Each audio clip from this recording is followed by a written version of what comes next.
Hello and welcome to Scriptonite Reacts. I'm Scriptonite. Today we're going to be watching season 1 episode 3 of Fargo.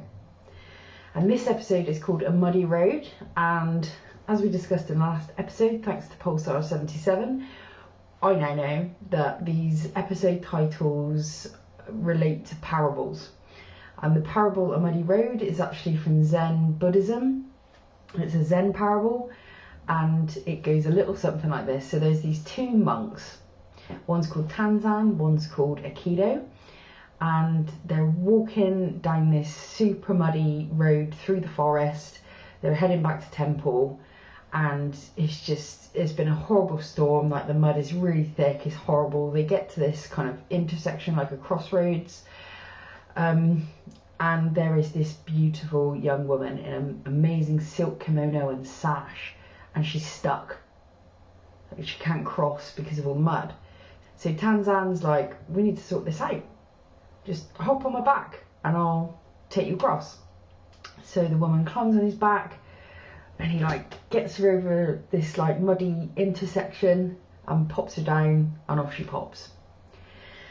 So Aikido goes a bit quiet, and they've got this long walk all the way. They wind all the way up through the forest, and then they finally get back to temple. It's been hours. Aikido hasn't said a word. But they get there, and he looks at Tanzan and he says, why did you do that? You know, the scripture teaches us that we are to forego.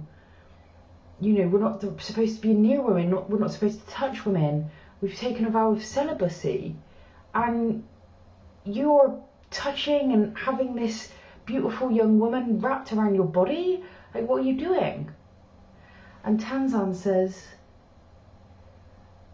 I left her there. Are you still carrying her?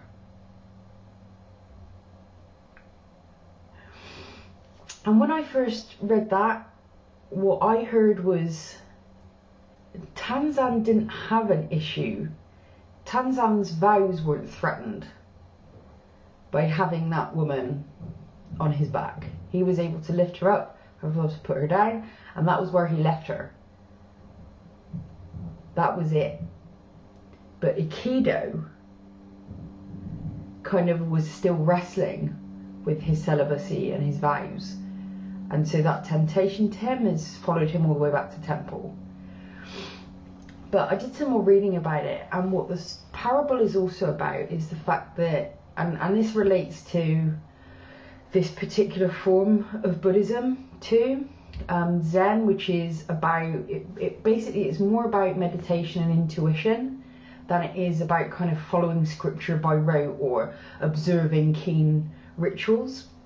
How that applies in this particular parable is that Aikido was so attached to the scripture, to the vows, that it blinded him to the needs of the moment. And because Tanzan was true to his intuition and kind of his inner spirituality, he was simply able to see that the problem in that moment was not a temptation of vows. There was an opportunity to help a woman who was in distress. And so, because he was committed to service rather than committed to scripture and rules and all of those things, he was able to serve in that moment. I think that's fantastic. I love it. I'm really enjoying learning about these parables. These are not things that I've known. I didn't know the Rooster Prince, and I've never heard the Muddy Road before, so this is an education for me too. I hope you're enjoying it as well. Reflecting on the last episode, I said I couldn't identify the wise man from the Rooster Prince.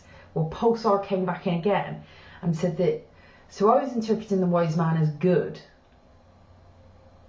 So I was looking out for this person who'd come and emotionally leveled with someone and help them along.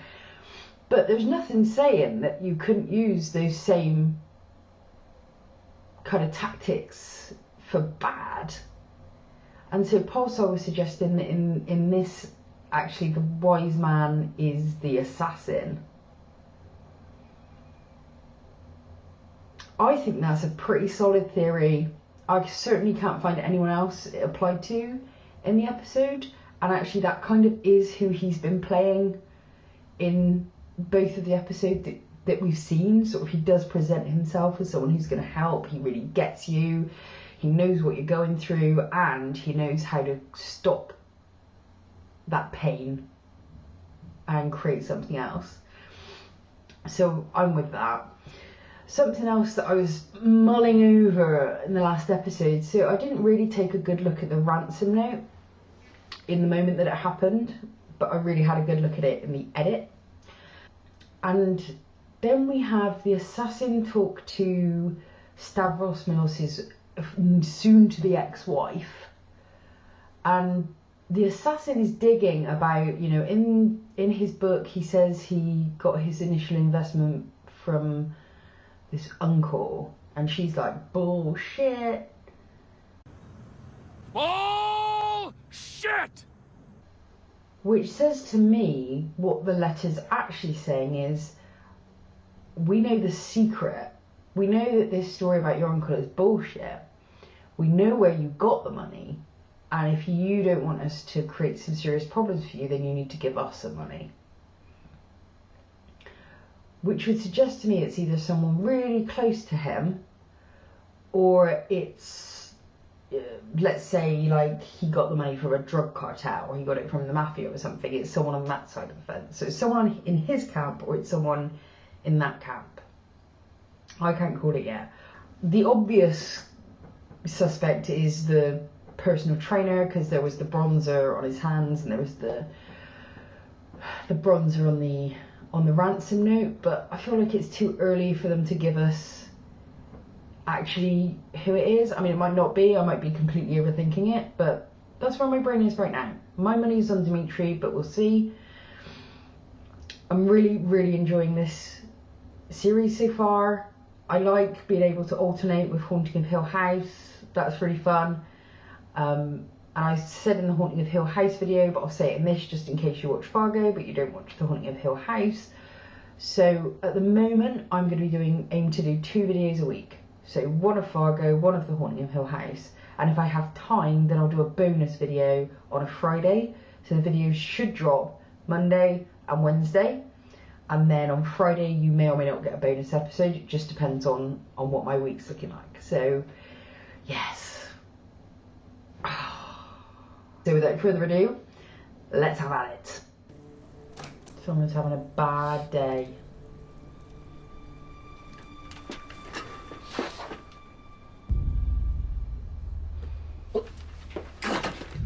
Shit! Shit! Tell him I'll pay it all back. I swear it.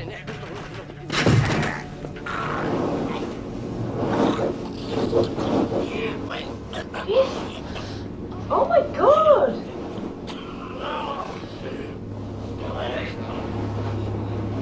Do something! God, this is the bystander effect. Shit. Out of the lift? Ooh. Well, at least he's on the slidey ground there. Don't move. Please. Was that the guy from the first episode? The one who was frozen in the forest? Ugh. This doesn't end well for you, buddy.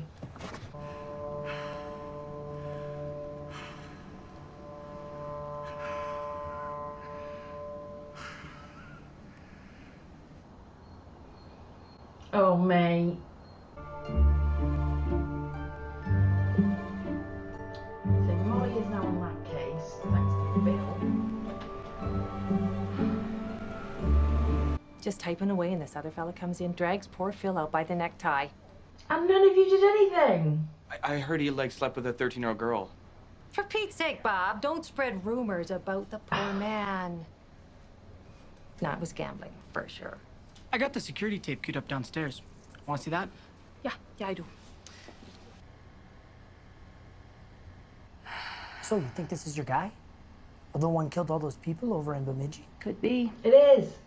It's a nasty enough fella. Who are you? I'd like to know that too. Well, hello, you. You got bronzer on your blackmail note. You couldn't find a smaller room for us to talk in? Here it is. You're screwed. You made a choice, and this is the consequence. Me, I'm the consequence. You wrote a note. I know about the money. What do you know? Nothing, really. Helena told the story so much about her husband and how he lies about his money. So you're blackmailing a guy for something, but you don't know what it is. You're an idiot. Good news, I'm taking over. Taking over. Oh, yes. I'm confused. That's okay, I'm not. Officer Grimley? I really thought he was called Officer Brimley.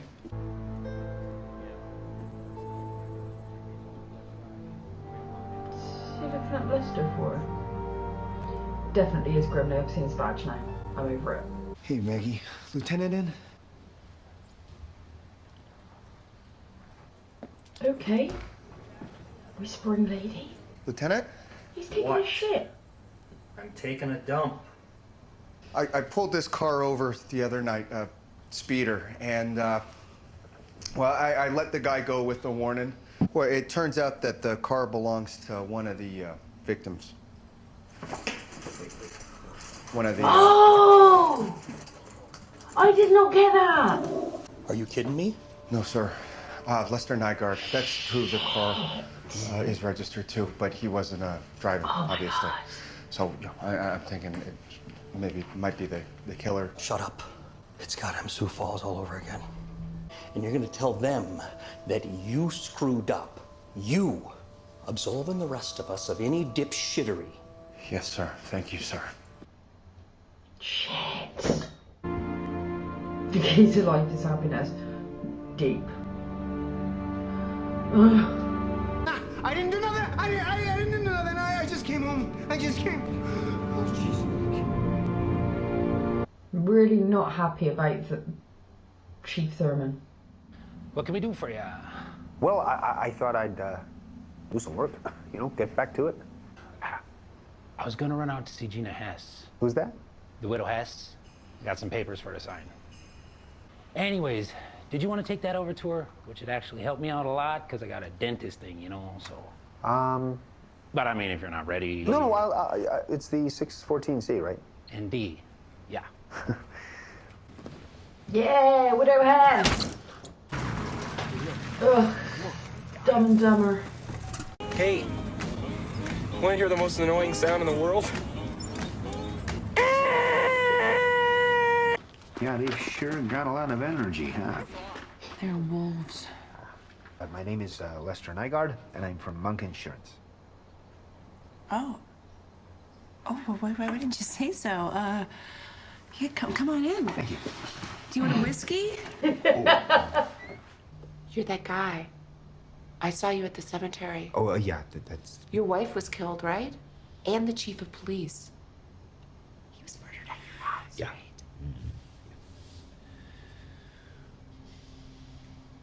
I think you better have that whiskey. And my husband was... Well, you knew him, right? Didn't get better. Yeah, how did you, In Vegas. Oh? I was a dancer. Well, a stripper, if we're being honest. Stunned. Well, I was good. Yeah. I got great tits. And I'm super flexible. Pause. Can I just take a moment to appreciate Kate Walsh? She's crazy beautiful. She's playing this bedraggled, half-drunk thing. And I'm still completely awestruck. Lester does not deserve this. Play. No, here I am, stuck in the Yukon with my two mongoloid sons. Oh, they're not so bad. Taking shits I want to live with more than them. What's a girl gotta do to get that money? Quick. Because I Will do.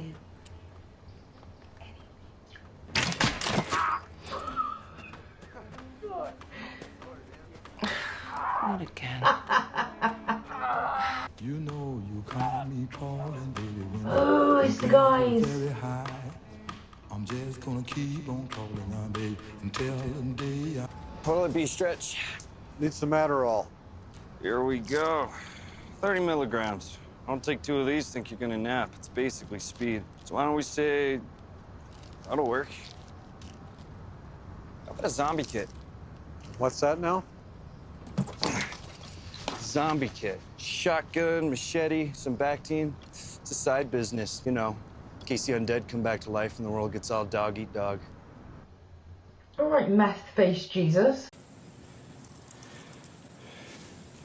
Paul Robia. But my friends used to call me Jesus. And you got a gun and everything. Nah, it's made out of wood. No. Seriously? Jesus Christ. So, the murders. Jeez. Yeah, it's a muddy road, so. Oh, yeah, how's Ted? Good. We're divorced now. On account of he had intercourse with his physical therapist.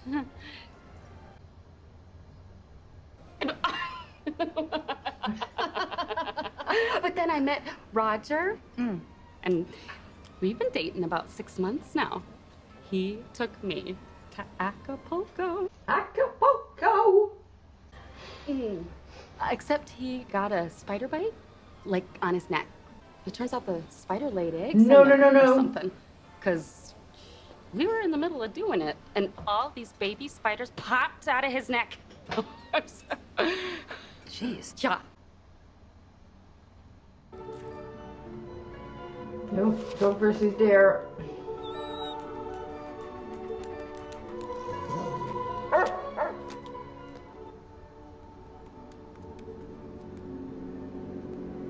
Oh no, dog versus assassin. Here, King. No. King.